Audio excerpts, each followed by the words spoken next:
Hello guys, good morning. आज हम लोग डिस्कस करेंगे कम्युनिटी फार्मेसी का। ये लास्ट यूनिट है, कम्युनिटी फार्मेसी मैनेजमेंट। तो इसकी पहली हेडिंग हम डिस्कस करेंगे। तो इसमें पहली हेडिंग दे रखी है legal requirement to set up community pharmacy, कि मतलब कौन सी रिक्वायरमेंट हैं जो ज़रूरी होती हैं कम्युनिटी फार्मेसी को बनाने के लिए, सेटअप करने के लिए। तो देखिए, इसमें मैंने हिंदी में नोट्स बनाया है। एक कम्युनिटी फार्मेसी सेटअप करने के लिए हमें बहुत सारी चीज़ों की आवश्यकता होती है। यानी अगर हम कोई कम्युनिटी फार्मेसी यानी कोई शॉप ओपन कर रहे हैं तो हमें किन चीज़ों की ज़रूरत होती है वो इसमें बताई गई हैं। फार्मेसी को सेट करने के लिए पीसीआई ने कुछ रिक्वायरमेंट, कुछ रूल बनाए हैं जिनको फॉलो करना पड़ता है।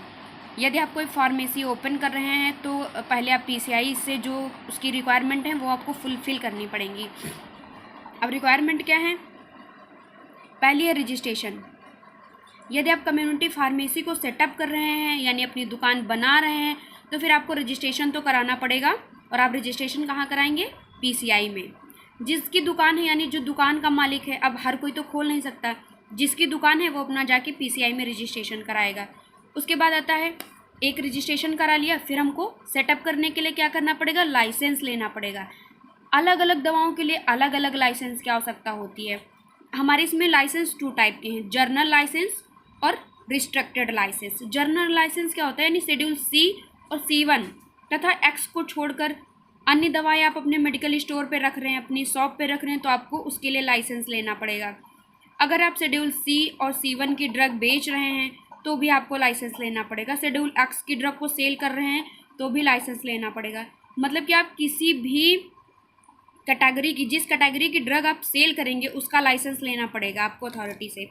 रिस्ट्रिक्टेड लाइसेंस, इसमें वे दवाएं आती हैं जो एडमिनिस्ट्रेशन के लिए किसी सुपरविजन की आवश्यकता नहीं पड़ती। उन ड्रग को सेल करने के लिए हमें लाइसेंस की आवश्यकता होती है, जिसे हम रिस्ट्रिक्टेड लाइसेंस कहते हैं। मतलब आपको ये सारी चीज़ें तो फॉलो करना ही पड़ेगा, तभी आप। तीसरी रिक्वायरमेंट क्या है हमारी? तीसरी रिक्वायरमेंट है रजिस्टर्ड फार्मासिस्ट। यानी जो हमारी शॉप ओपन हो रही है उसके लिए हमें फार्मासिस्ट की भी आवश्यकता होती है, जो ड्रग को क्या करता है? डिस्पेंस करता है, डिस्ट्रीब्यूट करता है। ठीक है।